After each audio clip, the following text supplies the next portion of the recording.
والاسمك؟ اسمي عبد الرحمن عبد الله عبد بكر. نعم. انا الجماعه دي جو. من وين انت؟ من وين؟ من كم بعد جنب. نعم. وجماعه دي جو والله عزونا دور الاول ودور الثانيه، دور الثالث. الجماعه منهم؟ الجماعه ناس التونس. الدعم السريع. التونس دي الدعامه. ميليشيا.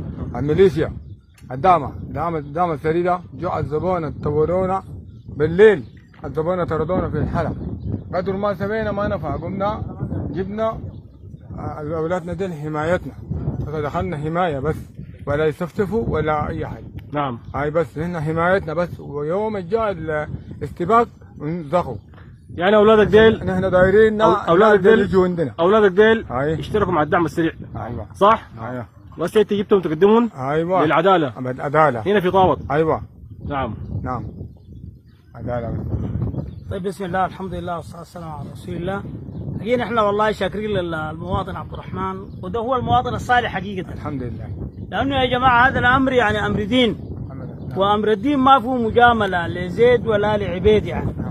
أصلا نحن شاكرين لك يا شيخ عبد الرحمن إنك أنت جبت أولادك فلذة كبدك جبته وسلمته السلطات المختصة عشان ينالوا عقابهم المطلوب.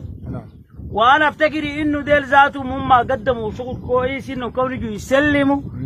دي رساله للاخرين انه يا جماعه اي زول ولده اخوه عمه جاره اي زول مع الدعامه يبلغ عنه يسلم السلطات، والسلطات بعد ذلك تتخذ الاجراءات القانونيه، واي زول ينال عقابه واحسن له يتنظف ويطهر من هنا، بعد ذلك يلاقي ربنا نظيف ان شاء الله. نعم ان شاء الله. نحن نسال الله سبحانه وتعالى انه يتقبل منك يا شيخ عبد الرحمن. ونحن باسم المقاومه الشعبيه قطاع طابة ومحليه الحصحيصه شاكرين لك، وان شاء الله نحفظ لك حقك هذا لانك انت وطني غيور. لو ما انك وطني بهمك امر الوطن ما جبت اولادك.